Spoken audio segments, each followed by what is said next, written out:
인사드리겠습니다. 안녕하십니까. 네, 박경민 노무사입니다. 오늘 3일 동안 노동법 기초 입문 전문 특강 담당하게 됐습니다. 저 강의 계획서 한번 같이 봐주시겠습니다. 간단하게 OT하고 본격적으로 근로기준법 조문 특강부터 시작하겠습니다. 강의 계획서 봐주시면 3일 동안 근로기준법 및 노동조합법 조문 2회 중심으로 하고 필요한 경우에는 암기도 해보겠습니다. 왜냐하면 1차는 조문이 각각이 다 지문으로 나올 수 있기 때문에 주요 내용에 대해서는 필요한 경우 암기도 해주셔야 됩니다. 저는 박경민 노무사고요. 30일에 공인노무사 시험에 합격했습니다. 지금은 고려대학교에서 노동법 석사과정 한 3학기 마쳤고 이제 4학기 진학 예정입니다. 네, 홍익대학교에서 또 학부에서도 법과대학에서 법학학사 취득했고 원래는 공대생이었습니다. 그래서 기계공학 전공했고 현대중공업에서 사회생활을 처음 시작했습니다. 그리고 노무사가 된 이후에 순천향대학교 부속 서울병원에서 복수노조 사업장이었습니다. 노사관계 담당했고 지금은 EK 노무법인 대표 노무사로 있습니다. 뒷장 넘겨주시면 3일 동안 진행될 거고 노동법 1과 노동법 2는 이제 1차 시험 과목인데 크게 나누자면 노동법 1은 근로기준법과 부속법령, 그리고 노동법 2는 집단적 노사관계라고 해서 노동조합법 및 부속법령으로 구성되어 있습니다.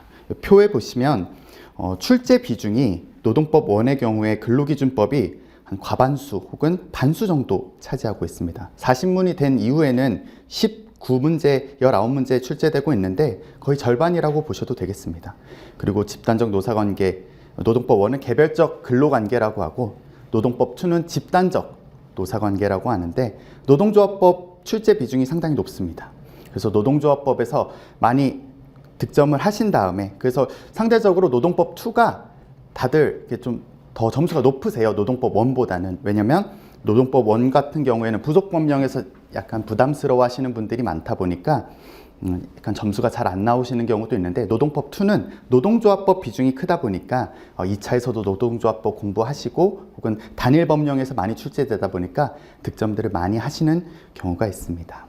오늘 3일 동안 같이 복습하고 이렇게 수업 듣고 가서 복습하시면 1차 준비하는 데 있어서 가장 중요한 시간이 되지 않을까 싶습니다. 그리고 최근에 법 개정된 노란봉투법도 오늘 마지막 날 정도 혹은 내일 정도 초반에 강의를 하겠습니다. 그러면 법 개정이 돼가지고 지금 교재도 많이 반영이 되어 있지 않는데 이번 시간을 통해서 좀 내용을 숙지하시길 당부드리겠습니다. 그리고 특강 마지막 날에는 올해 34회 공인노무사 합격하신 합격생 모시고 대면 상담하도록 하겠습니다.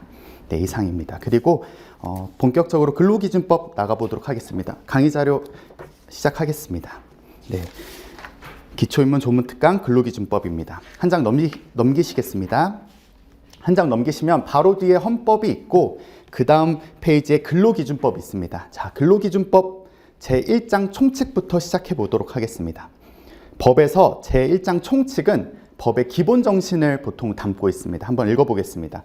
제1장 총칙 제1조 목적. 이 법은 헌법에 따라 근로조건의 기준을 정함으로써 근로자의 기본적 생활을 보장, 향상시키며 균형 있는 국민 경제의 발전을 꾀하는 것을 목적으로 한다고 하고 있습니다.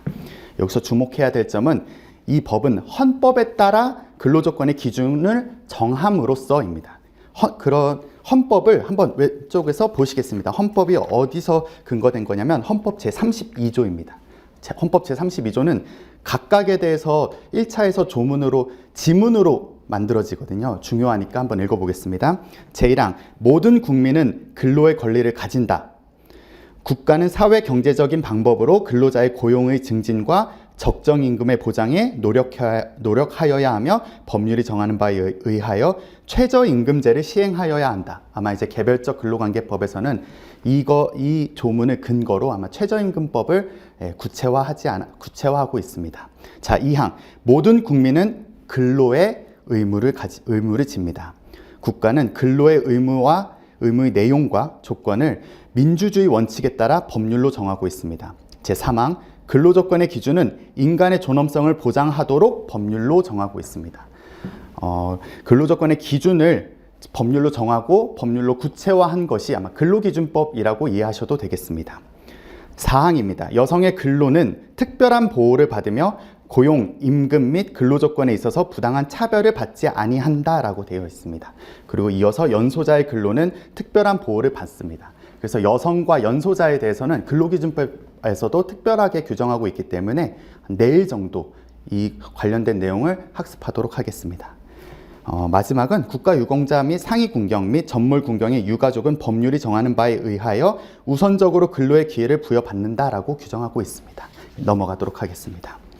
근로기준법 제2조 정의입니다.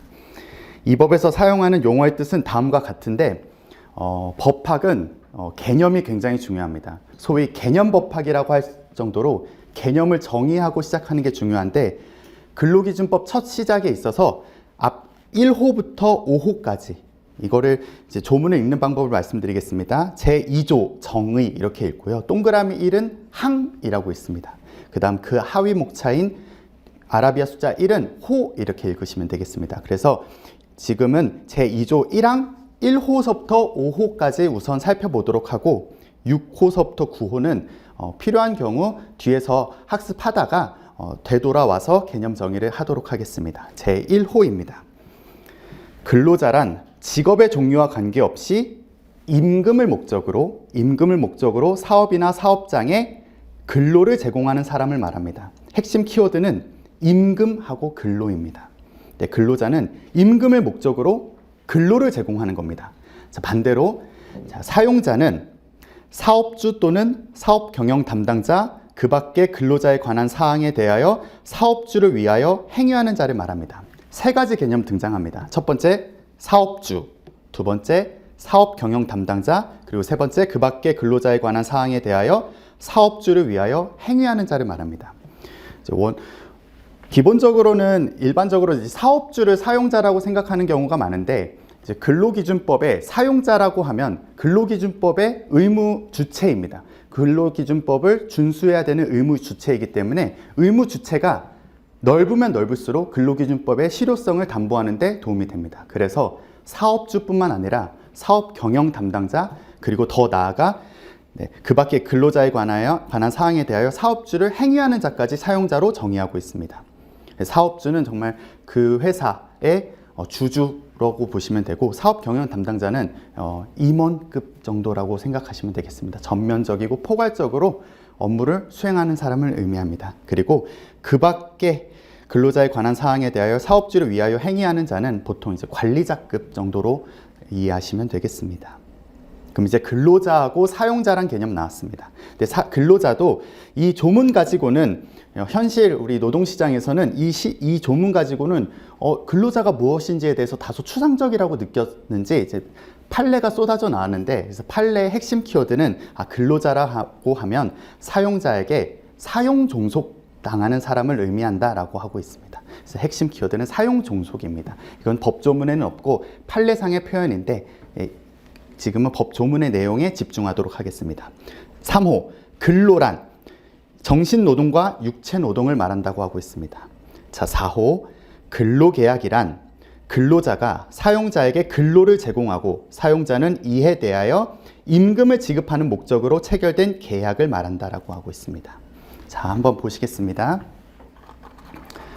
잠시 판서를 하자면 자, 사용자라는 개념 나왔습니다. 사용자, 그 다음에 근로자라는 개념 나왔습니다. 사용자는 근로기준법의 준수 의무 주체입니다. 그리고 근로자도 마찬가지입니다. 둘 사이에 근로계약을 체결합니다. 계약을 체결한다는 말은 이제 법률행위라는 게 발생을 하는 건데 계약은 권리 의무가 발생합니다. 각각 당사자에 대해서 권리 의무가 발생합니다. 그러면 근로자는 근로계약에 따른 어떤 의무가 발생을 하냐면 근로제공 의무 발생합니다. 그럼 사용자는 제공받은 근로에 대하여 임금 지급 의무 발생합니다. 그럼 근로자는 또 어떤 권리가 발생을 하냐면 근로에 대한 임금 청구권 발생합니다. 사용자는 어떤 권리가 발생을 하냐면 성실하게 근로를 제공할 것을 청구할 수 있습니다. 그리고 의무는 임금 지급 의무입니다. 관련해서 임금도 한번 살펴보도록 하겠습니다. 임금이란 사용자가 근로의 대가입니다. 핵심은 근로의 대가입니다.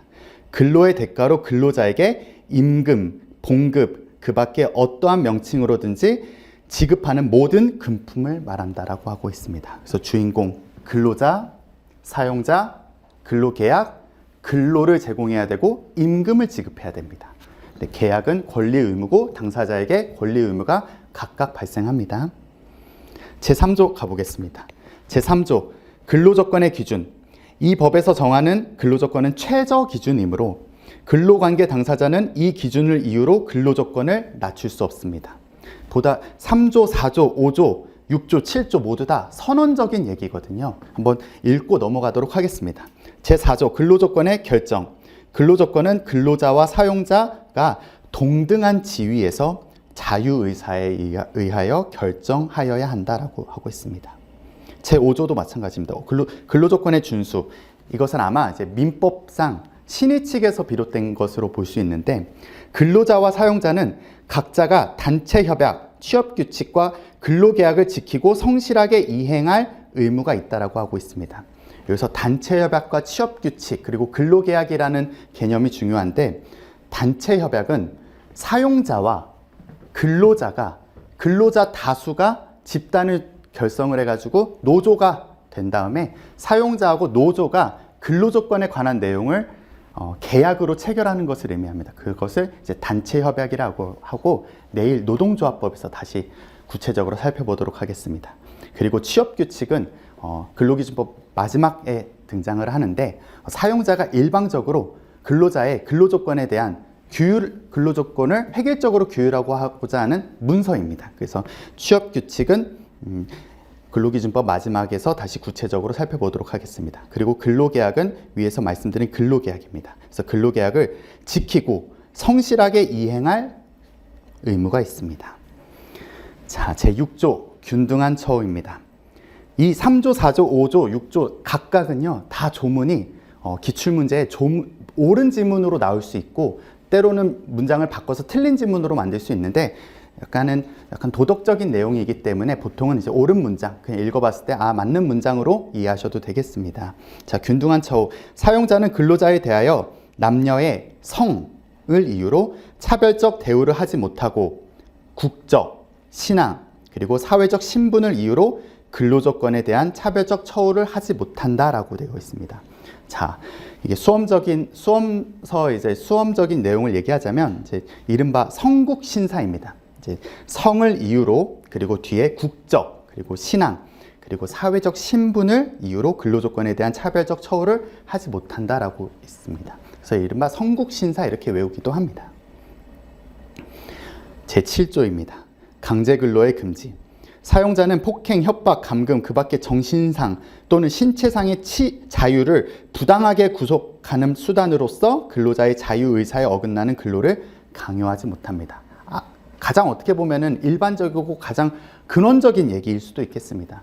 강제근로 하면은 전인격을 제공하는 근로자 입장에서 강제근로를 제공한다는 것은 현실적으로도 당연히 위법하다고 느낄 수 있으실 겁니다. 뒤로 넘어가겠습니다. 8조입니다. 8조 역시 폭행의 금지입니다. 사용자는 사고의 발생이나 그 밖의 어떠한 이유로도 근로자에게 폭행을 하지 못합니다. 이 조문이 보통 기출문제에서 어떻게 꼬이냐면 이제 사고의 발생이나 그 밖의 어떠한 이유로도 라는 조건을 다는데 이것을 보통 꼽니다. 사고가 발생하거나 사고가 발생한 경우에는 폭행이 가능하다 이런 식으로 조문이 구성되는데 입법자는 이런 것까지 고려해서 사고의 발생이나 어떠한 이유로도 근로자에게 폭행을 하지 못한다라고 규정하고 있습니다. 제9조 중간 착취의 배제입니다. 누구든지 법률에 따르지 아니하고는 영리로 다른 사람의 취업에 개입하거나 중간인으로서의 이익을 취득하지 못합니다. 자, 요거 한번 끊어서 한번 해석해 보겠습니다. 첫 번째, 누구든지입니다. 누구든지. 법률에 이 법에 적용을 받는 의무 주체인 사람, 근로자, 사용자뿐만 아니라 제3자 누구든지입니다. 누구든지. 그리고 법률에 따르지 아니하고는 하고 마지막에 서술어는 취득하지 못한다라고 되어 있습니다. 이제 일반적인 법 해석에 대해서 말씀을 드리자면 우리 예전에 명제를 배울 때 P는 Q이다가 참이면 대우, not Q이면 not P이다. 이것도 참이라고 배우고 not P면 not Q이다. 혹은 Q이면 P이다. 이것에 대해서는 참인지 아닌지는 알 수 없다라고 했습니다. 하지만 법률 해석에 있어서는 이렇게 앞에 문장을 부정하고 뒤에 문장을 부정해도 참입니다. 한번 응용해 보겠습니다. 여기서 보시면 법률에 따르지 아니하고는 취득하지 못한다라고 되어 있는데 앞에 부정하고 뒤에 부정, 이른바 반대 해석이거든요. 반대 해석해 보겠습니다. 법률에 따르고는 취득할 수 있다입니다. 법률에 따르면 법률의 개별 법령에 이 관련 조항에 대해서 맞는 문장, 그러니까 인정하고 있으면, 규율하고 있으면 중간인으로서의 이익을 취득할 수 있다입니다. 예컨대 직업안정법에 따른 직업 소개, 유료 직업 소개, 무료 직업 소개 마찬가지고, 그 다음에 파견법에 따르면 파견 사업주가 파견 근로자를 제공하고서 그에 대한 대가를 지불받습니다. 이런 거는 이제 개별 법령에서는 규율하고 있고 보호하고 있기 때문에 가능하다라고 보시면 되겠습니다. 그리고 영리로는 이제 금전적인 이득을 취할 것을 목적으로이기 때문에 경우에 따라서는 은혜적으로 받는 거에 대해서는 판례도 인정한 바는 있습니다. 중간 착취의 배제에 적용이 되지 않는다라고 인정한 바 있습니다. 그래서 영리는 금전을 취득할 목적이 중요한데, 의도가 중요한데 1회라도 하면 안 됩니다. 그래서 영리는 반복해서 하는 것이 중요한 게 아니라 1회라도 금전을 취득할 목적으로 취업에 개입하거나 중간인으로서의 이익을 취득하면 이 법의 위반이 되겠습니다. 제10조입니다. 공민권 행사의 보장. 지금 좀 보다 빠르게 나가고 있는데 중요한 부분에서는 상당 부분 머무를 거거든요. 그래서 읽고 그냥 이해되실 수 있는 부분에 대해서는 빠르게 넘어가도록 하겠습니다. 제10조 공민권 행사의 보장입니다. 사용자는 근로자가 근로시간 중에 선거권 그 밖의 공민권 행사 또는 공의 직무를 집행하기 위하여 필요한 시간을 청구하면 거부하지 못한다라고 하고 있습니다. 다만 단서 규정입니다. 그 권리 행사나 공의 직무를 수행하는 데에 지장이 없으면 청구한 시간을 변경할 수는 있습니다. 자, 근로자가 공민권 행사를 보장받기 위해서 시간을 청구할 수는 있지만 사용자에게도 어느 정도 시기를 변경할 수 있는 권리도 있다라는 점 살펴보고 넘어가도록 하겠습니다. 제11조입니다. 적용의 범위. 이 법은 상시 5인 이상의 근로자를 사용하는 모든 사업 또는 사업장에 적용합니다. 다만 동거하는 친족만을 사용하는 사업 또는 사업장과 가사 사용인에 대해서는 적용하지 않는다라고 하고 있습니다. 우리 일반적으로 근로기준법은 5인 이상 사업장에서는 전면 적용된다. 이렇게 사회경제적으로도 얘기 많이 하잖아요. 5인 미만이냐, 5인 이상이냐. 너희 회사 5인 미만이야, 5인 이상이야. 어떤 법 적용 안 되겠네, 적용되겠네.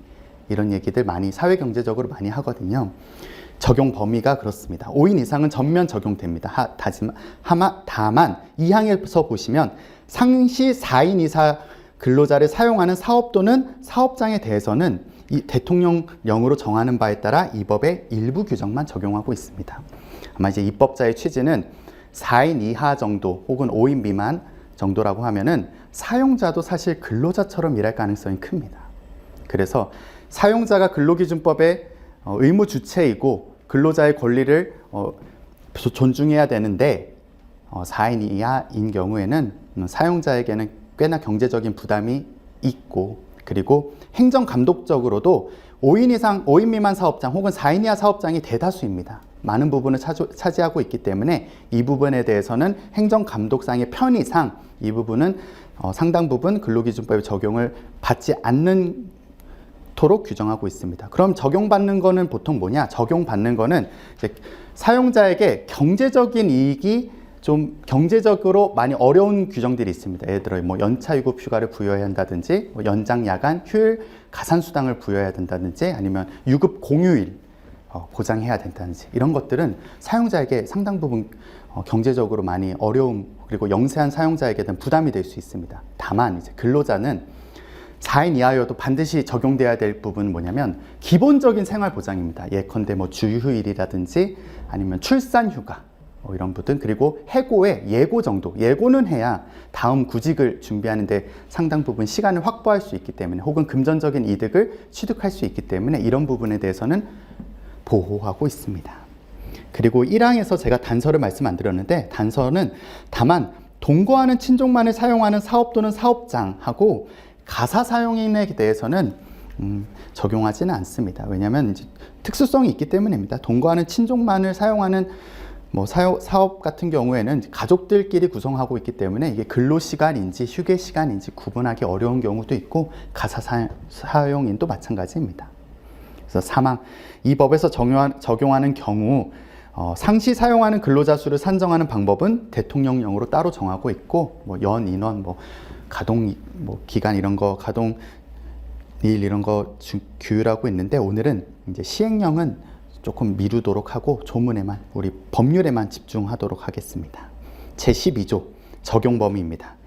이 법과 이 법에 따른 대통령령은 국가, 특별시, 광역시, 도시, 군, 구, 읍, 면, 동, 그 밖에 이에 준하는 데에서도 당연히 적용됩니다. 제13조입니다. 보고 및 출석의 의무.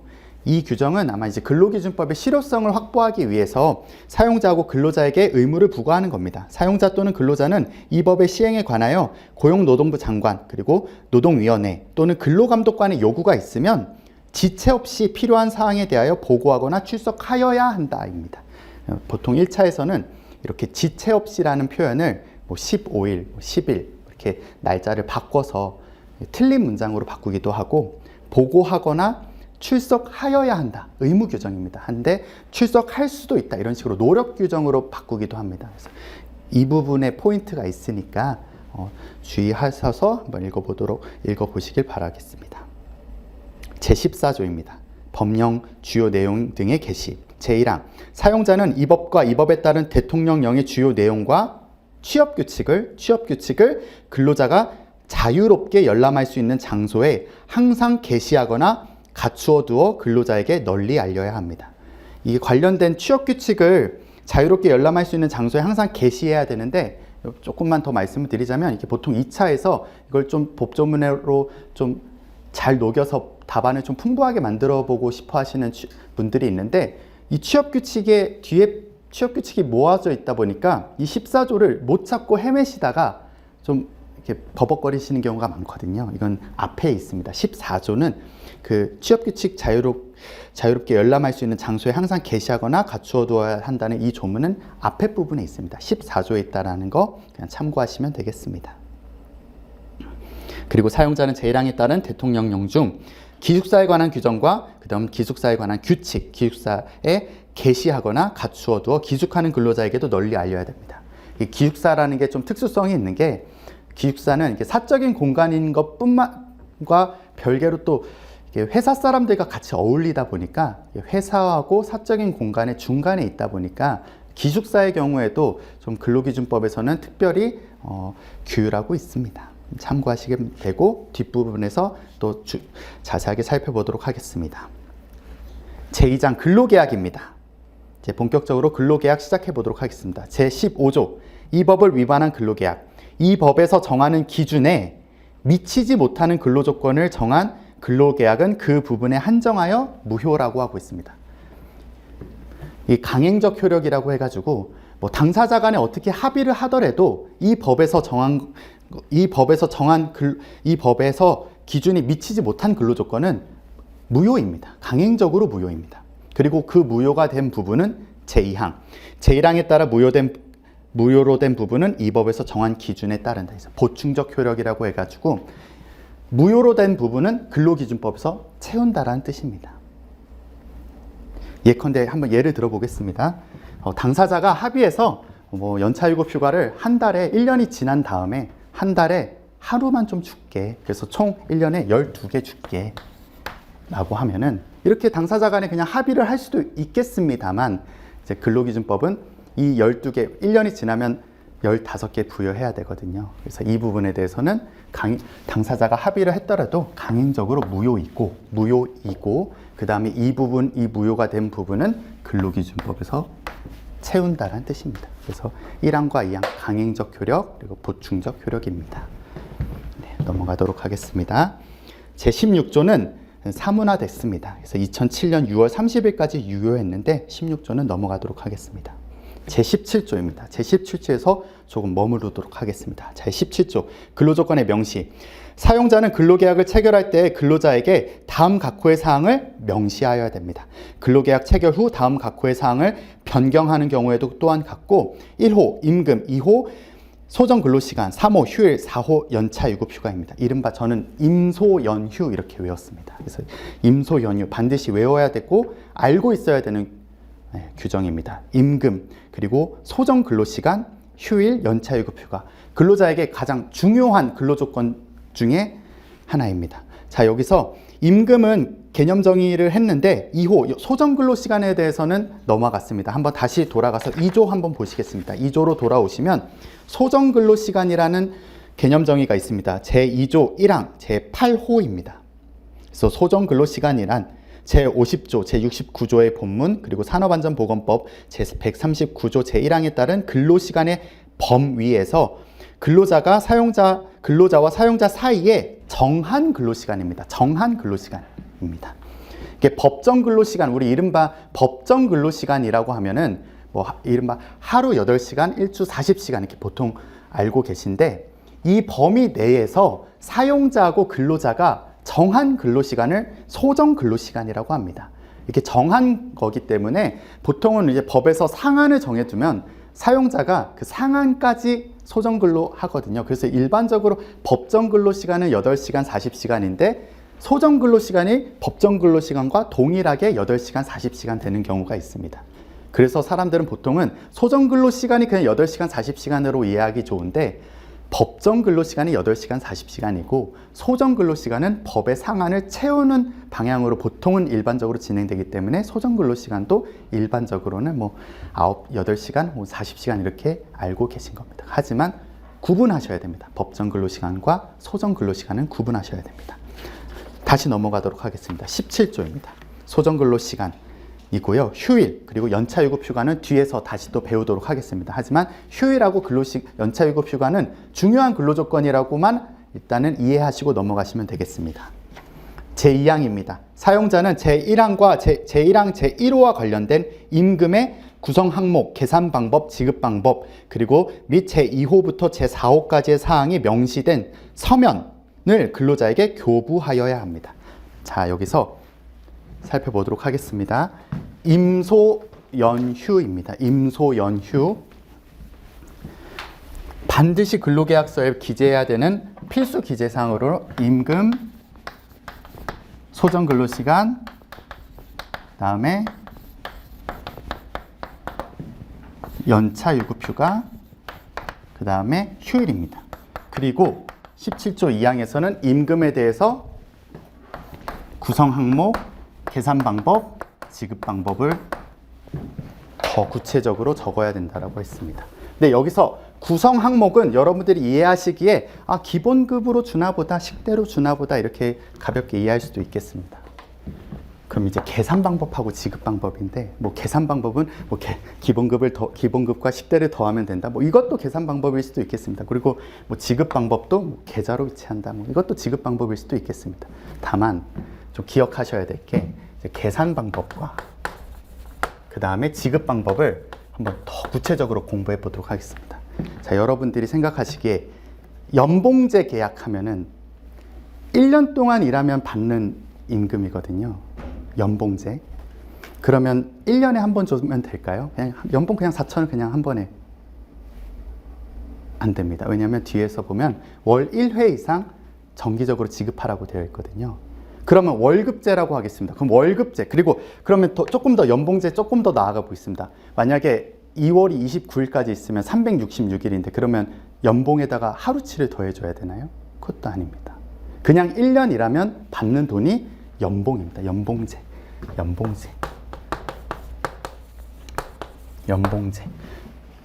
이 연봉을 12분의 1로 나눠서 월에 1회 지급한다고 하겠습니다. 그러면 지급이 월마다인데, 그러면 연봉제를 월급으로 준다? 월급제다? 개념이 섞입니다. 자, 월급제도 월에 30일 있고 31일 있고 28일 있으면 그거 뭐 조금 깎이나요? 그런 거 아니거든요. 한 달이라면 주는 돈이 월급제입니다. 월급제입니다. 그 월급제도 월마다 주는 거거든요. 혹은 주마다 줄 수도 있습니다. 제가 하고 싶은 말은 뭐냐면, 계산 방법이 연봉이고, 계산 방법이 월급이고, 계산 방법이 일급이고, 계산 방법이 시간급입니다. 계산을 이렇게 한다는 거고, 지급은 다른 개념이라는 겁니다. 연봉을 월로 지급하는 거지, 연봉제를 월급제다 이렇게 하면 개념이 혼동되거든요. 월급제도 월에 한 달 일하면 얼마 받는다라고 사용자하고 정하는 겁니다. 정한 다음에 지급을 월마다 하는 겁니다. 지급을. 그리고 지급을 주마다도 할 수 있겠습니다. 왜냐하면 월 1회 이상이면 되니까. 그러면 조금 극단적으로 시간급이면 시간에 따라서 비용이 나가는데, 그러면 시간 1시간 일하면 1시간 주는 개념은 아니거든요. 줄 수도 있겠습니다. 1시간 일했을 때 그냥 1시간 줄 수도 있겠는데, 1시간 일했을 때 마지막 그냥 오늘 퇴근할 때 줄 수도 있고, 그러면 일로 주는 거네요. 일로 주는 겁니다. 그리고 시간 다 더해서 월 말에 줄 수도 있습니다. 월에 주는 거죠. 월마다. 일급도 마찬가지입니다. 하루 끝나고서 줄 수도 있고, 시간마다 줄 수도 있고, 일마다 줄 수도 있고, 다 모아서 월마다 줄 수도 있습니다. 구분하시는 게 중요하다는 말씀 드리고 싶습니다. 계산 방법은 연봉제냐, 월급제냐, 일급제냐, 시급제냐는 시간마다 돈 줄게, 일마다 돈 줄게, 하루 일하면 얼마 줄게, 1시간 일하면 얼마 줄게, 한 달 일하면 얼마 줄게, 1년 일하면 얼마 줄게가 계산 방법이고, 그걸 어떻게 지급할 건데 라고 하면은 연봉을 월마다 지급해 줄게, 월급을 월마다 지급해 줄게, 혹은 주마다 지급해 줄게, 일급을 하루 끝나고 일마다 지급할게, 월마다 지급할게, 시간급을 일마다 하루 끝나고 지급할게, 아니면은 월마다 지급할게. 이게 이제 지급 방법입니다. 계산 방법이고요. 구분하시면 되겠습니다. 많이들 혼동하십니다. 연봉제인데 월급제야. 좀 이상합니다. 시급제인데 뭐 월급으로 받아. 개념을 구분하시면 되겠습니다. 그게 계산 방법입니다.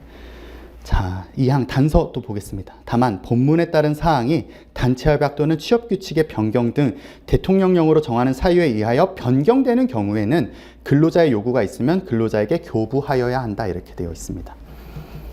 보통은 근로계약서 처음 체결하고 나서 그냥 서랍 안에 넣고 그냥 몇 년 지나는데, 연봉계약서를 이제 매년 또 연봉 계약을 할 수도 있겠습니다. 하지만 근로계약서에 이렇게 내용이 규정되어 있고, 이것을 구체화한 게 이제 구성 항목, 계산 방법, 지급 방법이고, 이게 변동이 있으면은 이제 연봉계약서라고 해서 이것만 이렇게 바꾸는데, 사장님 요거까지도 다 주세요 할 수 있다는 뜻입니다. 요거까지도 다 변경돼서 작성한 근로계약서 교부해 주세요 라고 할 수 있는 게 2항의 내용입니다.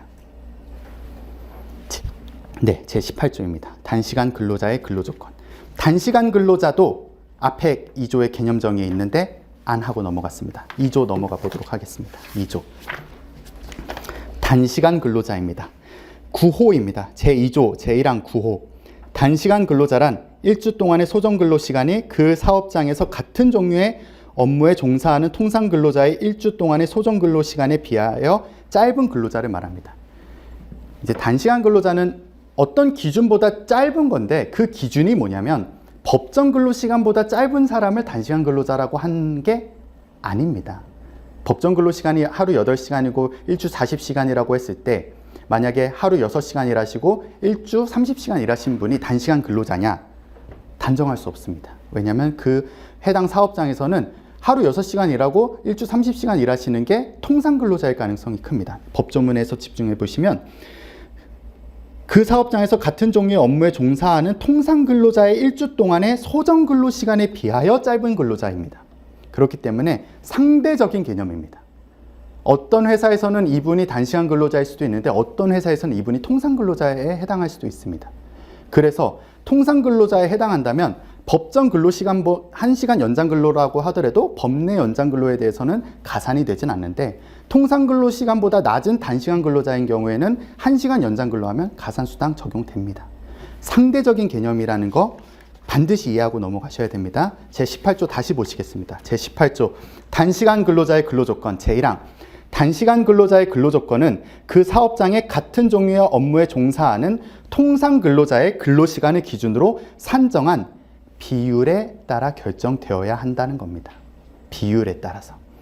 제2항 1항에 따라 근로조건을 결정할 때의 기준이 되는 사항이나 그 밖에 필요한 사항은 대통령령으로 따로 정하고 있습니다. 3항 4주 동안 평균하여 1주 동안의 소정 근로시간이 15시간 미만인 경우 미만인 근로자 이른바 사회경제적인 용어로 초단시간 근로자 이렇게 표현합니다. 그래서 초단시간 근로자는 법상 용어는 아닌데 사회경제적인 용어로 초단시간 근로자 단시간 근로자에 비해 더 단시간 초단시간 그래서 사실은 일주에 15시간 미만 근로자 이렇게도 이해하시는데 법에서는 4주 동안을 평균하여 1주 동안의 소정 근로시간이 15시간 미만인 근로자를 이른바 초단시간 근로자라고 하는 겁니다. 이 경우에는 55조 주휴일입니다. 그리고 제60조 연차 유급휴가 적용되지 않습니다. 5인 이상 사업장이라고 하더라도 이 부분에 대해서는 소정 근로시간이 너무 현저하게 작기 때문에 보호의 필요성이 다소 좀 떨어지지 않느냐라는 게 입법자의 의도입니다. 네, 제19조입니다. 근로조건의 위반입니다. 제1항 제17조에 따라 명시된 근로조건이 사실과 다를 경우에 근로자는 근로조건 위반을 이유로 손해의 배상을 청구할 수 있으며 즉시 근로계약을 해제할 수 있습니다. 네. 명시된 근로조건과 다른 경우입니다. 이 경우에는 이제 해제할 수 있다라고 할 수도 있고 그 다음에 2항 제1항에 따라 근로자가 손해배상을 청구할 경우에는 노동위원회에 신청할 수 있으며 근로계약이 해제되었을 경우에는 사용자는 취업을 목적으로 거주를 변경하는 근로자에게 귀향여비를 지급하여야 한다라고 되어 있습니다. 이게 사실 손해배상 이런 거는 민사법원의 역할인데 이 경우에는 근로기준법의 특수한 경우이기 때문에 이게 노동위원회에 손해배상을 신청할 수도 있다라는 특별 규정입니다. 그렇게 이해하시면 되겠고, 이제 뭐 학계에서는 이제 해제되었다가 맞느냐, 해지 아니냐. 이제 해제하고 해지를 구분하자면 해지는 근로계약을 소급해서 체결했을 때 당시부터 무효로 바꾸는 거고 해지는 장래에 대해서 효력을 발생시키지 않는 건데 해제냐 해지냐 뭐 좀 다툼이 있고 입법 불비다, 입법이 잘못됐다 이런 얘기도 하는데 법문에만 집중하도록 하겠습니다. 왜냐하면 1차 시험은 조문 중심이고 조문을 바꾸는 형식이기 때문에 여기서 뭐 이게 해제냐 해지냐를 다툴 필요는 없겠습니다. 제20조 위약 예정의 금지입니다. 사용자는 근로계약 불이행입니다. 근로계약 불이행에 대한 위약금 또는 손해배상액을 예정하는 계약을 체결하지 못한다라고 되어 있습니다. 자, 이거는 2차에서 많이들 판례를 많이 외우시는데 1차에서는 그렇게 많은 비중을 차지하고 있지는 않습니다. 하지만 이렇게 보시면 근로계약의 불이행입니다. 근로계약 불이행. 근로자가 근로계약에 따른 근로를 제공해야 되고 사용자는 임금을 지급해야 됩니다. 근데 근로계약 불이행한다고 해서 어떤 손해가 발생하더라도 소정의 금액을 손해배상액으로 책정한다면 근로자는 근로 제공을 하지 않음으로써 손해배상을 청구를 받을 수 있기 때문에 강제근로의 위험에 노출되게 됩니다. 그래서 근로계약 불이행에 따른 위약금 또는 손해배상액을 예정하는 것을 근로기준법에서는 정하고 있지는 않습니다.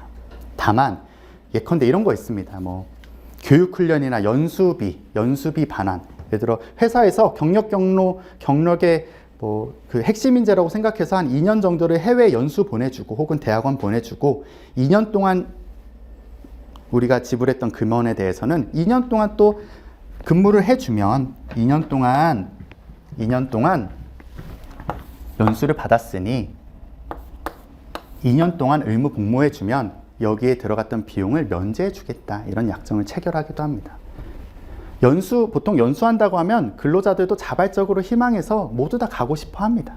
그래서 2년 동안 회사의 지원 아래 열심히 공부하고 그리고 회사에 필요한 지식을 습득한 다음에 회사에 있어서 핵심 인재로 성장할 수 있는데 2년 동안 이제 의무 복무를 하면 이 대한 비용을 면제해 주기로 하고 또 혹은 1년 동안 근무하면 뭐 1년에 대한 뭐 일할 계산한다 뭐 이런 식으로 약정을 체결하는데 이 경우에까지 이것도 위약 예정이냐라고 했을 때 판례는 이 경우는 좀 합리적인 범위 내에서는 위약 예정 금지에 해당하지는 않는다라고 판시한 바 있습니다. 그렇게만 알고 넘어가도록 하겠습니다. 제21조 전차금 상계 금지입니다. 사용자는 전차금이나 그 밖에 근로할 것을 조건으로 하는 전대 채권과 임금을 상계하지 못합니다.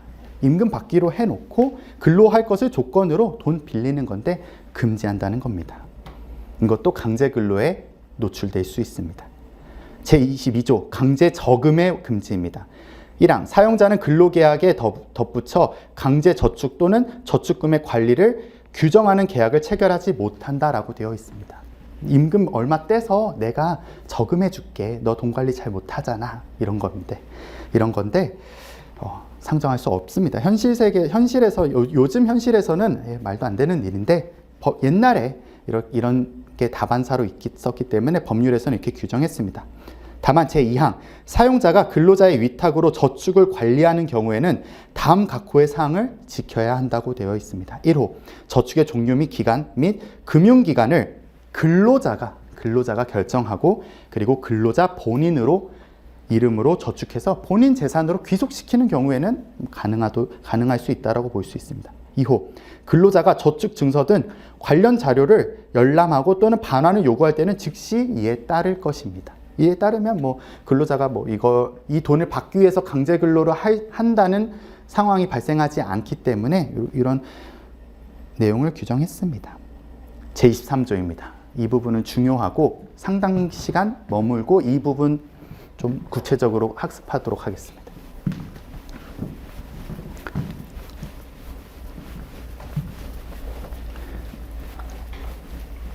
자, 읽어보겠습니다. 근로기준법 제23조 해고 등의 제한. 사용자는 근로자에게 정당한 이유 없이 해고, 휴직, 정직, 전직, 감봉, 그 밖의 징벌입니다. 구분해 보겠습니다. 자, 해고입니다. 첫 번째 해고. 해고하지 못한다라고 되어 있습니다. 두 번째 정직입니다. 정직, 전직입니다. 정직. 그리고 전직이 있습니다. 전직. 해고, 정직, 전직. 또 보겠습니다. 감봉, 그 밖의 징벌입니다. 감봉. 그 밖의 징벌입니다. 그 다음 제가 뭘 빼먹었는데 아마 휴직도 있을 겁니다. 해고, 휴직. 여기다 휴직도 적겠습니다. 휴직. 나열은 했지만 결이 살짝 다릅니다. 결론만 말씀드리자면 이건 이제 아마 인사이동, 근로관계의 변동에 관한 내용이고 이거는 징계에 관한 내용입니다. 이건 이제 해고입니다. 해고. 자, 이제 각각에 대해서 조금 더 살펴보도록 하겠습니다. 이제 해고는 뭐냐면 사용자가 근로자하고 근로계약을 체결했는데 자, 먼저 경우의 수를 따져보겠습니다. 근로자가 사용자에게 계약을 해지하겠다라고 통보합니다. 일방적으로 통보합니다. 가능합니다. 해약을 고지한다고 볼 수 있겠습니다. 계약 해지를 고지한다. 해약 고지. 나가겠습니다, 사장님. 두 번째, 다음 주까지 일하고 나가고 싶어요. 그러렴 합의 해지를 하는 겁니다. 언제까지 일하고 청약하고요. 언제까지 일해라 승낙합니다.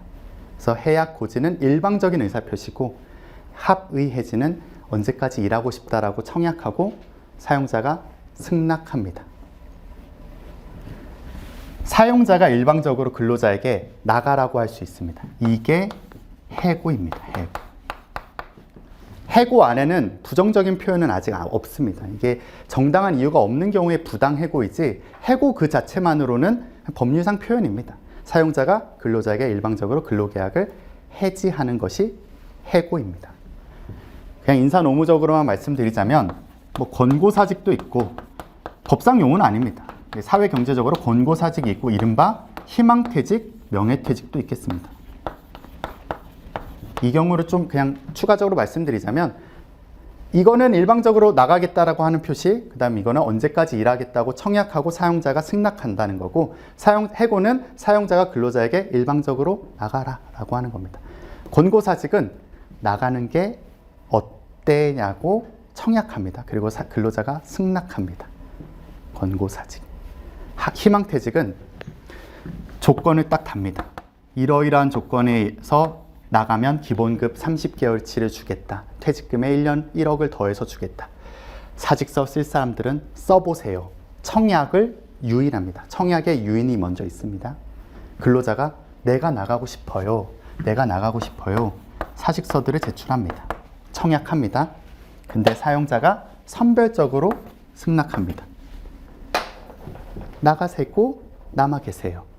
청약에 유인을 하고 청약을 하고 선별적으로 승낙합니다.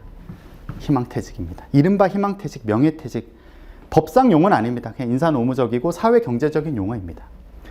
그리고 이 부분에 대해서 해고에 대해서 조금 더 또 집중하겠습니다. 자, 해고는 사용자가 근로자에게 일방적으로 근로계약 해지를 통보하는 겁니다.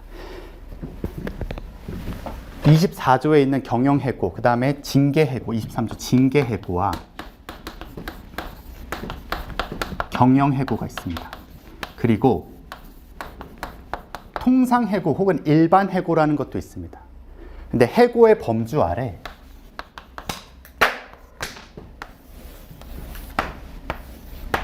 이렇게 있다면 일반해고, 통상해고를 따로 구분하시는 게 아니라 징계해고와 경영해고가 아닌 부분을 통상해고 혹은 일반해고로 이해하셔도 되겠습니다. 이제 통상해고라는 게 뭐냐 그러면 통상해고라는 게 뭐냐, 그리고 징계해고라고 어떻게 구분하냐 이겁니다. 자, 징계해고는 자, 어떤 특정 시점에 있어서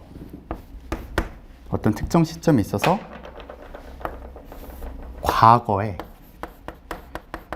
근로자의 비위행위나 직장 질서가 문란해지는 행위가 있다라고 한다면 행태상의 사유로, 과거의 행태상의 사유로 여러 가지를 고려해서 근로관계를 종료하는 것을 징계해고라고 합니다.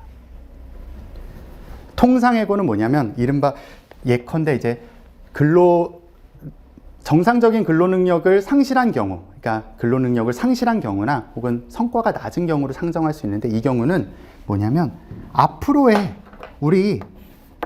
미래에 있어서 자, 정상적인 근로 제공이 불가능하다. 정상적인 근로 제공이 불가능하다. 예컨대 운전기사가 판단할 수 있는, 그러니까 운전기사가 그 머리를 다치셨다거나 다리가 스키를 타다가 절단되셨다거나 아니면은 다리가 불구되셨다거나 이런 경우에는 운전 본연의 근로를 제공할 수 있는 상황이 아닐 것입니다. 그런 경우에는 이제 정상적인 근로 제공이, 앞으로의 정상적인 근로 제공이 좀 불가능하지 않겠습니까? 하는 겁니다. 근데 그리고 통상해고 중에 하나가 또 뭐가 있냐면 이제 뭐 예컨대 그 저성과자 있습니다. 저성과자. 근데 노무사님, 저성과가 비롯된 행위가 과거에 본인이 근무가 태만한 걸 수도 있습니다. 의도적으로 태만해서 징계를 해야 될 상황임에도 불구하고 그냥 그런 상황도 상정할 수 있겠습니다. 저성과제의 이유가 본인이 열심히 안 하는 겁니다. 의도적으로. 그런 경우에는 이제 징계해고 아닙니까? 라고 하는데, 통상해고로서의 저성과제에 대해서 조금 더 말씀드리자면, 자, 통상해고로서의 저성과자는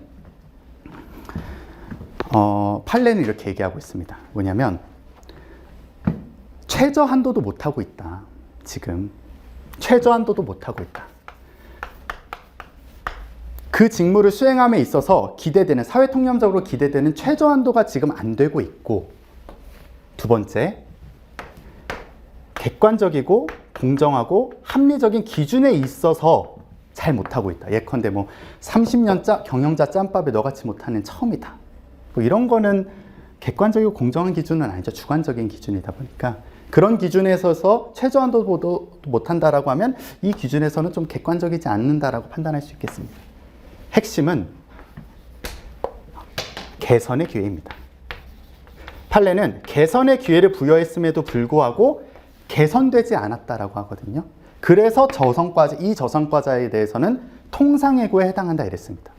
원칙으로 돌아오면 통상해고는 일신상의 사유로 인해서 해고를 하는 건데, 미래에 대해서 개선의 기회가 부여했음에도 불구하고 미래에 대해서 앞으로 우리가 근로를 정상적으로 제공하지 못하고 그래서 근로관계를 해지해야 될 이유가 발생했다, 이렇게 해석합니다. 다시 정리하겠습니다. 저성과자의 경우에는 저성과가 비롯된 것들이 근로자의 잘못일 수도 있겠습니다. 하지만 이런 겁니다. 근로자는 사실은 근로를 제공할 준비가 되어 있으면 사용자에게 의무를 다한 겁니다. 사용자가 그 근로자가 일을 못한다, 성과가 없다, 이거는 그 근로를 받음에도 불구하고 사용자가 적절하게 인사노무적으로 활용하지 못한 거에 대한 결과물입니다. 그렇기 때문에 그 결과물을 가지고 근로자에게 귀책이 있다라고 하기에는 근로자는 난 근로 제공을 할 준비가 되어 있었는데 난 의무를 다했고 임금을 지급받을 의무를 다한 거거든요. 그렇게 해석합니다. 기본적으로 그게 맞거든요. 근로기준법은, 그리고 근로자는 결과하고 친하진 않습니다. 보통 과정과 친합니다. 나는 근로 제공을 할 준비가 되어 있었습니다. 당신은 근로를 수령했고 당신이 활용을 잘 못한 거기 때문에 그 활용을 못한 건 당신이 위험 감수를 해야 됩니다가 기본적인 입장인데, 판례도 그걸 알고 있습니다. 그럼에도 불구하고 근로자가 성실하게 근로를 제공했음에도 불구하고 개선의 기회를 부여했음에도 불구하고 개선이 안 된다. 미래에 있어서 앞으로 근로관계를 지속할 수 없다라고 판단해서 이 경우에는 통상해고로 판단했습니다. 그래서 많은 부분은 사실은 징계해고가 사실은 순수한 저성과자는 사실 상정하기는 그렇게 쉽지는 않습니다. 이것도 제가 옛날에 재직했던 현대중공업에서 판례인데 상당 기간 정말 뭐 계속 꼴등하고 꼴등 그 다음 하고 이랬던 사항이거든요. 그래서 일반적으로는 이제 저성과자라고 하면은 본인께서 근무를 태만한 경우, 그래서 그 태만했던 경우, 의도적으로 일을 열심히 하지 않았던 경우를 과거의 비이행에 있어서 너는 행태상의 사유로 징계해고한다, 이런 게 일반적인데 특별하게 이 경우에서는 저성과자를 통상해고로 포섭을 했습니다. 자, 이제 해고에 대해서는 조금 더 말씀드리자면, 경영해고는 이따가 24조 때 말씀드리겠습니다. 그래서 징계해고는 과거의 비행이, 통상해고는 미래에 앞으로 근로계약을 계속할 수 없을 정도로 뭔가 상당한 부분 하자가 있다. 정상적인 근로 제공이 불가능한 상태입니다. 자, 두 번째, 제가 다 지웠는데 정직과 전직이 있었습니다. 전직과 휴직이 있었습니다. 전직과 휴직.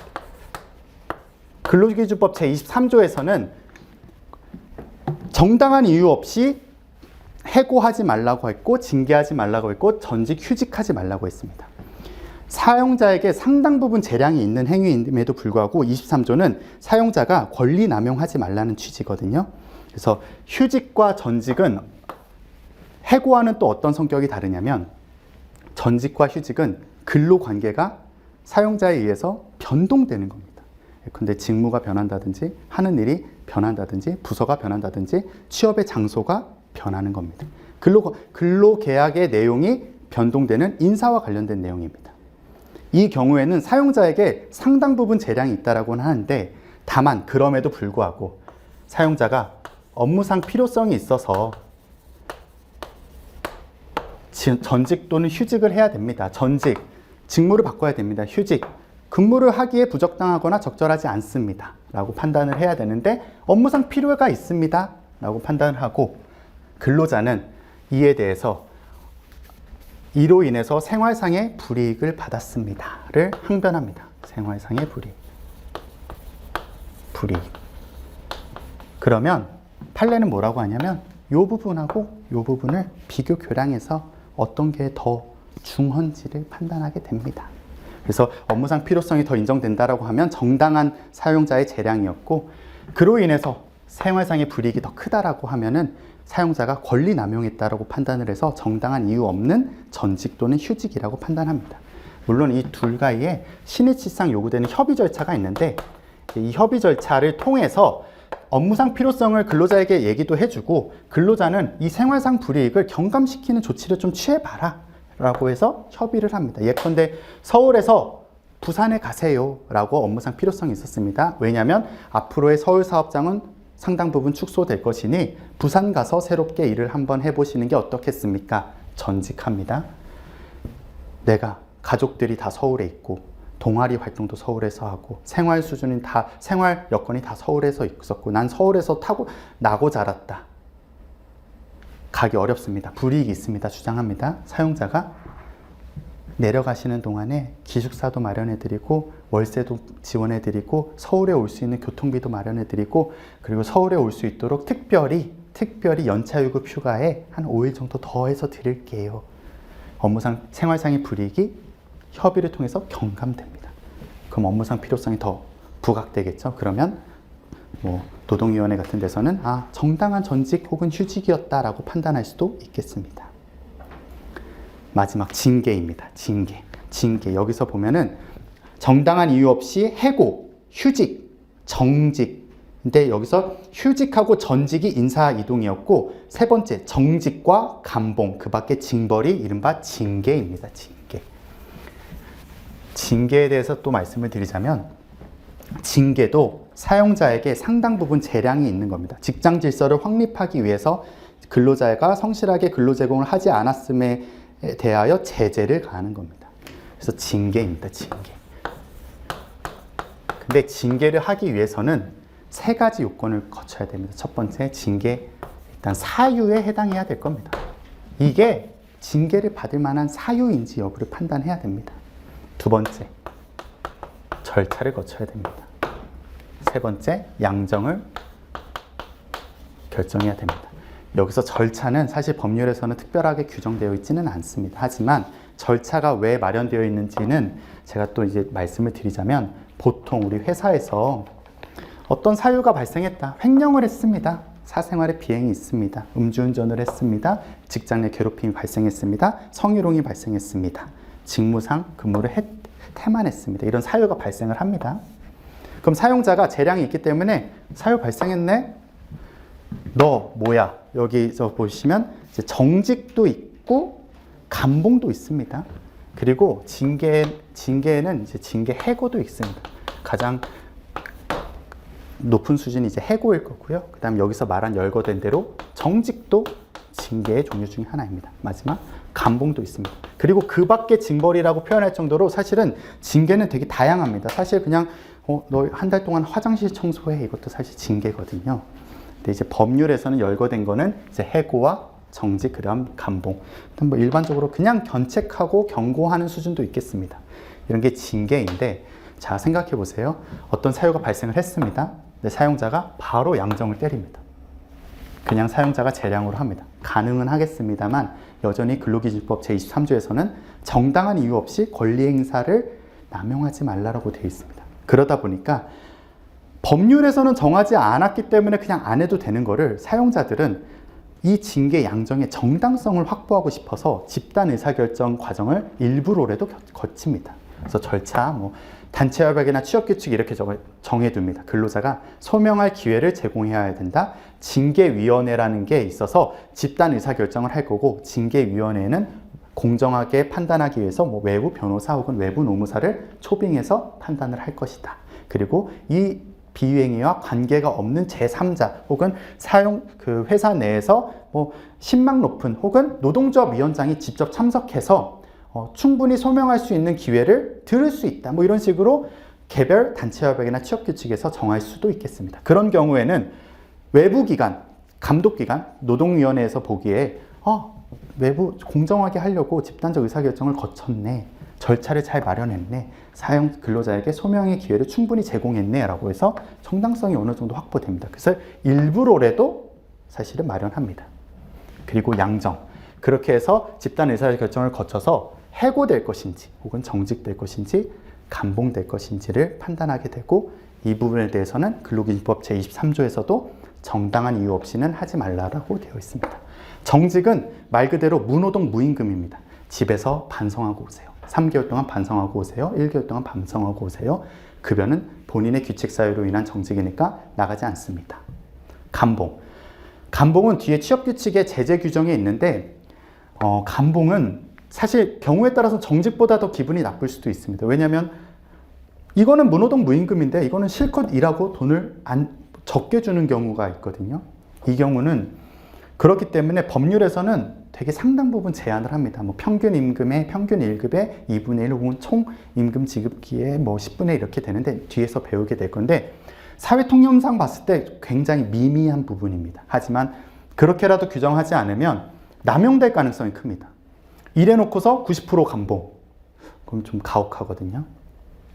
그렇기 때문에 감봉은 법에서는 되게 상징적으로 낮은 수준에서 정하고는 있습니다. 하지만 그러면 일반적으로 그런 얘기도 합니다. 그럼 그거 받고서 뭔 징계가 돼? 라고 하는데 보통은 이렇게 감봉뿐만 아니라 뭐 승진 소요 연수에서 뭐 차감된다든지 아니면 징계를 받으면 뭐 감봉 이상의 징계를 받으면 3년 동안 승진이 안 된다든지 이런 식으로 간접적으로 또 제재 규정이 있거든요. 그러니까 뭐 실효성이 없는 건 아닙니다.